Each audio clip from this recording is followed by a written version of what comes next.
ಪುತ್ತೂರು ಶ್ರೀ ಮಹಾಲಿಂಗೇಶ್ವರ ದೇವರ 10 ದಿವಸದ ಜಾತ್ರೆ ಅತ್ಯಂತ ವಿಜೃಂಭಣೆಯಿಂದ ನಡೆದಿದೆ. ಇದಕ್ಕೆ ಸಾಕ್ಷಿಯಾಗಿ ಪ್ರತಿ ದಿವಸ ನಾವು ಸುಮಾರು 30 ರಿಂದ 40 ಸಾವಿರ ಜನರಿಗೆ ಅನ್ನ ಸಂತರ್ಪಣೆಯನ್ನು ಮಾಡಿದ್ದೇವೆ. ನಿನ್ನೆ ರಥೋತ್ಸವದಲ್ಲಿ ಈ ಇತಿಹಾಸದಲ್ಲಿ ಕಂಡಿಲ್ಲವಾದಂಥ ಜನಸಂದಣಿಯನ್ನು ನಾವು ಕಂಡಿದ್ದೇವೆ.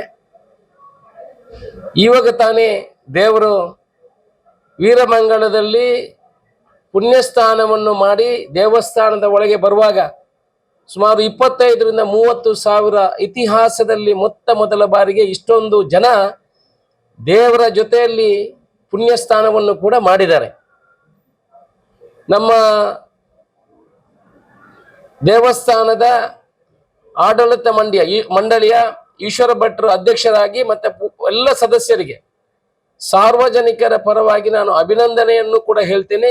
ವ್ಯವಸ್ಥಿತ ರೀತಿಯಿಂದ ಇವತ್ತು ಇಡೀ ಪುತ್ತೂರಿನ ಜನ ಈ ಜಾತ್ರೆ ಒಂದು ಹೊಸ ರೀತಿಯಲ್ಲಿ ವ್ಯವಸ್ಥಿತ ರೀತಿಯಲ್ಲಿ ಮಾಡಿದ್ದಾರೆ ಅನ್ನುವ ಒಂದು ಅವರ ವಿಚಾರವನ್ನು ನಮ್ಮ ಹತ್ರ ಹಂಚಿಕೊಂಡಿದ್ದಾರೆ.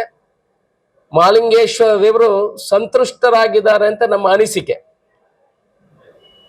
ನೀವೆಲ್ಲ ಭಕ್ತಾದಿಗಳು ಈ ಜಾತ್ರೋತ್ಸವದಲ್ಲಿ ತಮ್ಮನ್ನು ತಾವು ತೊಡಗಿಸಿಕೊಂಡು ಈ 10 ದಿವಸ ಕೂಡ ಏನು ನಗರದಲ್ಲಿ ಸಂಚಾರ ಹೋಗುವಾಗ ರಥೋತ್ಸವದಲ್ಲಿ ಪುಣ್ಯಸ್ಥಾನದಲ್ಲಿ ಎಲ್ಲ ಭಾಗಿಯಾಗಿದ್ದೀರಿ. ನಾನು ತಮ್ಮ ಹತ್ರ ವಿನಂತಿ ಮಾಡಿಕೊಳ್ಳೋದು, ಈ ಜಾತ್ರೆಯ ಪೂರ್ತಿ ನಿಮಗೆ ಫಲ ಸಿಗಬೇಕಿದ್ರೆ ನಾಳೆ ಸಾಯಂಕಾಲ 6:30 ಗಂಟೆಗೆ ತೀರ್ಥ ಪ್ರೋಕ್ಷಣೆ ಮತ್ತು ಮಂತ್ರಾಕ್ಷತೆ ಇದೆ. ಇದು ಅತ್ಯಂತ ಪ್ರಮುಖವಾದ್ದು. ಬನ್ನಿ ಭಕ್ತಾದಿಗಳೇ, ನಾಳೆ ನಡೆಯುವಂತ 6:30 ಗಂಟೆಗೆ ನಡೆಯುವಂತ ತೀರ್ಥ ಪ್ರೋಕ್ಷಣೆ ಮತ್ತು ಮಂತ್ರಾಕ್ಷತೆಯಲ್ಲಿ ಪಾಲ್ಗೊಂಡು ಆ ದೇವರ 10 ದಿವಸದ ಕಾರ್ಯಕ್ರಮದಲ್ಲಿ ನೀವು ಪಾಲ್ಗೊಂಡಿದ್ದೀರಿ. ಅದರ ಪೂರ್ತಿ ಪ್ರಮಾಣದ ಪುಣ್ಯದ ಫಲವನ್ನು ಕಟ್ಟಿಕೊಳ್ಳುವಂತಹ ಕೆಲಸವನ್ನು ಮಾಡಬೇಕು. ಆ ಮುಖಾಂತರ ಮುಂದಿನ ವರ್ಷಗಳಲ್ಲೂ ಕೂಡ ಆ ಜಾತ್ರೆಯಲ್ಲಿ ತಾವು ಪಾಲ್ಗೊಳ್ಳಿಕ್ಕೆ ಆ ದೇವರು ತಮಗೆ ಶಕ್ತಿಯನ್ನು ಕೊಡುವಂತಹ ಕೆಲಸ ಮಾಡಬೇಕು. ತಮ್ಮ ಮನಸಂಕಲ್ಪವನ್ನು ಸಿದ್ಧಿ ಮಾಡಬೇಕು.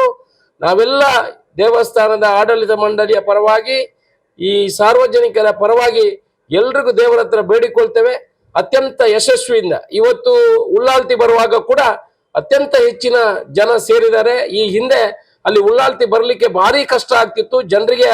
ಆ ಉಳ್ಳಾಲ್ತಿ ಬರುವಂತ ಆ ಕಟ್ಟಲೆಯನ್ನು ನೋಡ್ಲಿಕ್ಕೆ ಅವಕಾಶಗಳು ಇರಲಿಲ್ಲ. ಈ ವರ್ಷ ಅದನ್ನು ಕೂಡ ಉಳ್ಳಾಲ್ತಿ ನಮಗೆ ಮಾಡಿಕೊಡುವಂತಹ ಕೆಲಸವನ್ನು ಮಾಡಿದ್ದಾರೆ. ಭಕ್ತಾದಿಗಳು ಎಲ್ಲ ಸೇರಿ ವಿಜೃಂಭಣೆಯಿಂದ ಸಂತೋಷದಿಂದ ಆ ದೇವರ ಕಾರ್ಯಕ್ರಮದಲ್ಲಿ ಭಾಗವಹಿಸುವಂತಹ ಕೆಲಸವನ್ನು ಮಾಡಿದ್ದಾರೆ.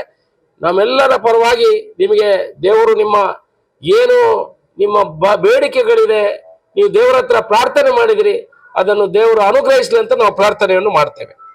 ಪ್ರತಿ ವರ್ಷ ಉಳ್ಳಾಲ್ತಿ ಮಹಾಲಿಂಗೇಶ್ವರ ದೇವರ ಭೇಟಿ ನಡೀತಾ ಇತ್ತು. ಆ ಭೇಟಿ ನಡೆಯುವ ಸಮಯದಲ್ಲಿ ಅಲ್ಲಿ ಬರುವಂತ ದಾರಿ ಭಾರಿ ಕಿರಿದಾಗಿದ್ದು ಇಡೀ ನಮ್ಮ ಪುತ್ತೂರಲ್ಲ, ಇಲ್ಲಿ ಬರುವಂತ ಭಕ್ತಾದಿಗಳಿಗೆ ಎಲ್ರಿಗೂ ಗೊತ್ತಿದೆ.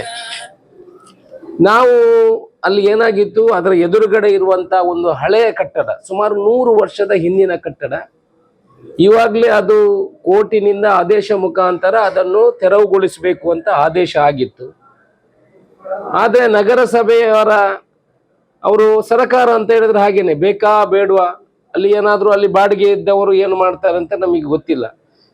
ಸಾಧಾರಣ 1 ವರ್ಷದ ಹಿಂದೆ ನಿರಳ ಹೋಟೆಲನ್ನು ನಗರಸಭೆ ಕೋರ್ಟ್ ಆದೇಶದ ಮುಖಾಂತರ ಸೀಸ್ ಮಾಡಿ ಅವರಲ್ಲಿ ಇದ್ದಂಥ ಸಾಮಾನುಗಳು ಏನಿದೆ ಅದನ್ನು ಕೂಡ ಒಳಗಡೆ ಹಾಕಿ ನಿಂತಹ ಪರಿಸ್ಥಿತಿ. 3 ಅಂಗಡಿಗಳನ್ನು ಸೀಸ್ ಮಾಡಿತ್ತು. ನಾವು ಅವರ ಹತ್ರ ತುಂಬಾ ಸಲ ವಿನಂತಿಗಳನ್ನು ಮಾಡಿಕೊಂಡಿದ್ವಿ. ಹಳೆಯ ಕಟ್ಟಡ ಇದೆ, ನಮಗೆ ಕಟ್ಟಡ ತೆರವುಗೊಳಿಸಬೇಕು, ಜಾಗದ ಬಗ್ಗೆ ಏನು ಕಾಳಜಿ ಇಲ್ಲ. ಏನು ಉಳ್ಳಾಲ್ತಿ ಬರುವಾಗ ರಸ್ತೆ ಇದೆ, ಸುಮಾರು 30,000 40,000 ಜನ ಅಲ್ಲಿ ಬರ್ತಾರೆ. ನಿಮಗೆ ಗೊತ್ತಿದೆ ಈ ಕರ್ನಾಟಕದಲ್ಲಿ ಇಂದು ಕ್ರಿಕೆಟ್ ಮ್ಯಾಚ್ ಅಲ್ಲಿ ಆಗುವಾಗ ಸ್ಟ್ಯಾಂಪೇಡ್ ಅಲ್ಲಿ ಏನಾಗಿದೆ, ಹೆಚ್ಚಿನ ಜನಸಂಖ್ಯೆ ಆಗುವಾಗ ಆ ಭಕ್ತಾದಿಗಳ ಏನು ಅವರಿಗೆ ಬೇಕಾಗುವಂತ ವ್ಯವಸ್ಥೆಯನ್ನು ಮಾಡೋದು ಕೂಡ ನಮ್ಮ ಕೈ ಜವಾಬ್ದಾರಿಯಲ್ಲಿದೆ. ಅದನ್ನು ತೆರವುಗೊಳಿಸಬೇಕು ಅಂತ ಎಲ್ಲರ ಹತ್ರ ವಿನಂತಿ ಮಾಡ್ಕೊಂಡಿದ್ದೀವಿ. ಆನಂತರ ಇಲ್ಲಿ ನಮಗೆ ಯಾರು ಗೊತ್ತಿದ್ರು ಅವ್ರ ಹತ್ರ ಹೇಳಿ ಅದು ಆಲ್ರೆಡಿ ಕೋರ್ಟ್ ಆದೇಶ ಇದೆ, ಮತ್ತೆ ನಗರಸಭೆ ಅದನ್ನು ಸೀಸ್ ಮಾಡಿದೆ. ತೆರವುಗೊಳಿಸ್ಬೇಕಂತ ಆದೇಶ ಮಾಡಿದೆ. ಆ ಉದ್ದೇಶ ಇಟ್ಕೊಂಡು ನಾವು ಅದನ್ನು ಆ ಬರುವಂತ ದಾರಿಯಲ್ಲಿರುವಂತ ಒಂದು ಹಳೆಯ 2 ಕಟ್ಟಡಗಳನ್ನು ನಾವು ತೆರವುಗೊಳಿಸುವಂತ ಕೆಲಸವನ್ನು ಮಾಡಿದ್ದೇವೆ. ಈಗ ನಮ್ಮ ಗಮನಕ್ಕೆ ಬಂದಿದೆ, ಅವ್ರು ಅದಕ್ಕೆ ಯಾರು ಮಾಲಕರು ಅವರಿಗೂ ಕೂಡ ನಾವು ಬೇರೆಯವರಾದ ಅಡ್ವೊಕೇಟ್ ಯಾರಿದ್ದಾರೆ ಅವರಿಗೂ ಕೂಡ ತಿಳಿಸುವಂತ ಕೆಲಸವನ್ನು ಮಾಡಿದೆ. ಆ ಜಾಗದ ಮಾಲಕರು ಕೂಡ ಅದನ್ನು ತೆರವುಗೊಳಿಸ್ಲಿಕ್ಕೇನೆ ಕೋರ್ಟ್ ಅಲ್ಲಿ ಆದೇಶವನ್ನು ಹಾಕಿ ಕೋರ್ಟ್ ಅಲ್ಲಿ ಕೆಲಸಗಳಿತ್ತು, ಕೋರ್ಟ್ ಅಲ್ಲಿ ಆದೇಶ ಆಗಿದೆ. ಈಗ ನಮ್ಮ ಬಗ್ಗೆ ನನ್ನ ಮೇಲೆ ಮತ್ತೆ ಈಶ್ವರ ಭಟ್ ಮೇಲೆ ಕಂಪ್ಲೇಂಟ್ ಕೊಟ್ಟಿದ್ದಾರೆ ಅಂತ ನೀವು ಹೇಳಿದ ಮುಖಾಂತರ ನಮಗೆ ಗೊತ್ತಾಗಿದೆ. ಮಾಲಿಂಗೇಶ್ವರನಿಗಾಗಿ ಒಂದಲ್ಲ 1000 ಕೇಸು ನಮ್ಮ ಮೇಲೆ ಬೀರ್ಲಿ, ಆ ಭಕ್ತಾದಿಗಾಗಿ ಆ ಮಾಲಿಂಗೇಶ್ವರ ಕ್ಷೇತ್ರಕ್ಕಾಗಿ 1000 ಕೇಸು ಬಿದ್ರು ನಾವು ಖಂಡಿತ ದೇವರಿಗಾಗಿ ಜನರಿಗಾಗಿ ಮಾಡುವಂತ ಕೆಲಸಕ್ಕೆ ಹಿಂಜರಿಯುವುದಿಲ್ಲ, ಕಾನೂನಿನ ವಿರೋಧ ಹೋಗುವುದಿಲ್ಲ. ದೇವರಿಗೆ ಬರುವಂತ ಜಾಗವನ್ನು ಅಗಲ ಮಾಡಿದ್ದೇವೆ ಹೊರತು ಅವರ ಜಾಗದಲ್ಲಿ ಮಾಲಿಂಗೇಶ್ವರ ದೇವಸ್ಥಾನಕ್ಕಾಗ್ಲಿ ನಮಗಾಗ್ಲಿ ಯಾವುದೇ ಆಸಕ್ತಿಗಳು ಇಲ್ಲ. ಅವರಿಗೂ ಒಳ್ಳೇದಾಗಬೇಕು, ಈ ನಗರಕ್ಕೆ ಎಷ್ಟು ಹಳೆ ಬಿಲ್ಡಿಂಗ್, ನಾಳೆ ಆ ಬಿಲ್ಡಿಂಗ್ ಅಲ್ಲಿ ಬಿದ್ದು ಯಾರು ಸತ್ತರೆ ಕೇಳುದಿಲ್ವಾ? ಸರ್ಕಾರ ಎಲ್ಲಿದೆ, MLAಗಳು ಎಲ್ಲಿದ್ದಾರೆ, ಯಾಕೆ ಇಷ್ಟು ದಿವಸ ಬಿಟ್ಟಿದ್ದಾರೆ ಅಂತ ಕೇಳುದಿಲ್ವಾ? ಈಗ ಅದನ್ನು ತೆರವುಗೊಳಿಸಿದ್ರಲ್ಲಿ ಏನು ತಪ್ಪಿದ್ರೆ ಹೇಳಿ. ಇದಕ್ಕಾಗಿ ಕೇಸ್ ಹಾಕುವವರು ಇನ್ನು ದೇವಸ್ಥಾನಕ್ಕಾಗಿ 1000 ಕೇಸ್ಗಳನ್ನ ಹಾಕಿ ನಾವು ಎದುರಿಸಕ್ಕೆ ಮಾಲಿಂಗೇಶ್ವರ ನಮ್ಗೆ ಶಕ್ತಿ ಕೊಡ್ತಾನೆ, ಎದುರಿಸ್ತೇವೆ, ಏನು ಬೇಕಿದ್ರೆ ಆಗ್ಲಿ. ನಾವೇನು ಯಾರಿಗೆ ಅನ್ಯಾಯ ಮಾಡ್ಲಿಕ್ಕೆ ಹೋಗ್ಲಿಲ್ಲ. ಅಲ್ಲಿ ಬರುವಂತ ಜಾಗವನ್ನು ಅಗಲ ಮಾಡಿದ್ದೇವೆ, ಇದಕ್ಕೆ ಅಂತ ಹೆದರುವಂತ ಸಂಗತಿಗಳು ಇಲ್ಲ. ಅವರ ಮೇಲೇನು ಕೂಡ ತುಂಬಾ ಜನ ಭಕ್ತಾದಿಗಳು ಸಾರ್ವಜನಿಕ ಕೇಸುಗಳನ್ನು ಈಗ ಕೊಡ್ತಾ ಇದ್ದಾರೆ.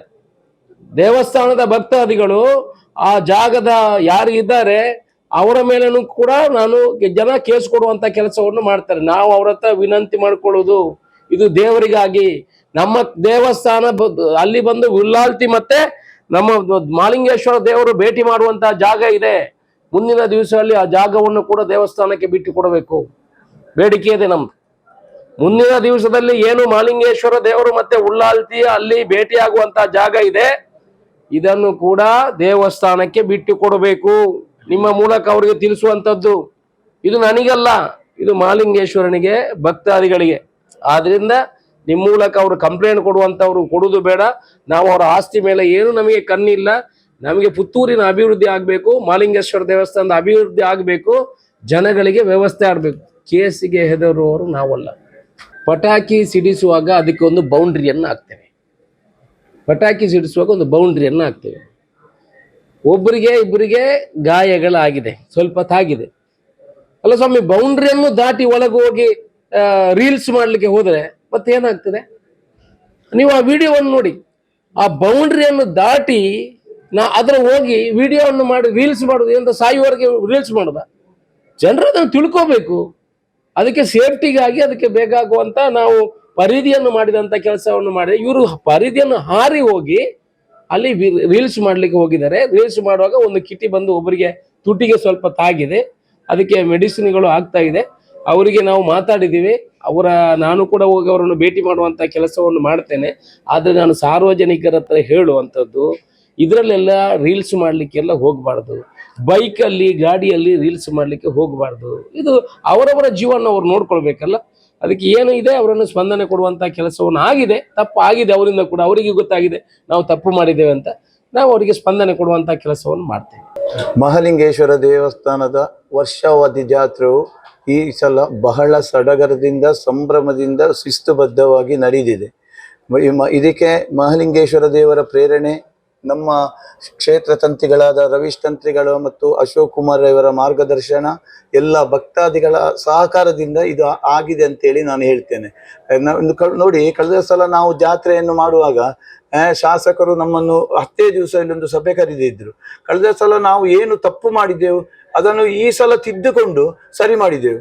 ಯಾಕೆ ಈ ಸಲ ಇದು ನಿಜವಾಗಿ ಈ ಸಲದ ಜಾತ್ರೆ ಸುವರ್ಣ ಅಕ್ಷರದಲ್ಲಿ ಬರೆದಿಡುವ ದಿನ ಅಂತ ಈ ಜಾತ್ರೆ ಇವತ್ತು ಯಾವುದೇ ಒಂದು ಅಹಿತಕರ ಘಟನೆ ಆಗದೆ ಬಹಳ ಎಲ್ಲ ರೀತಿಯಲ್ಲಿ ಬಹಳ ಶಿಸ್ತುಬದ್ಧವಾಗಿ ಭಕ್ತರು ಸಹಕರಿಸಿದ್ದಾರೆ, ಅಚ್ಚುಕಟ್ಟಾಗಿ ನಡೆದಿದೆ.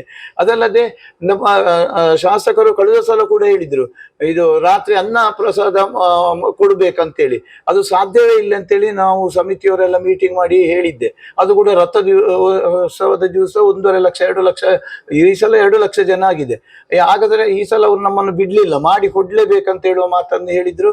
ಮತ್ತೆ ನಾವು ಅದನ್ನು 30-35 ಸಾವಿರ ಜನಕ್ಕೆ ರಥೋತ್ಸವದ ದಿವಸ ಅನ್ನ ಪ್ರಸಾದ ಕೊಡುವಂತ ಕೆಲಸ ಆಗಿದೆ. ರಥ ಇಳಿಲಿಕ್ಕೆ ಆಗುವಾಗ ಅದನ್ನು ಮತ್ತೆ ನಿಲ್ಲಿಸಿದ್ದೇವೆ. ಎಲ್ಲ ಮುಗಿದಿದೆ, ಎಲ್ಲರೂ ಹೋಗಿದ್ದಾರೆ ನಂತರ. ಅಂತ ಒಂದು ವ್ಯವಸ್ಥಿತ ರೂಪದಲ್ಲಿ ಇವತ್ತು ಜಾತ್ರೆ ನಡೆದಿದೆ.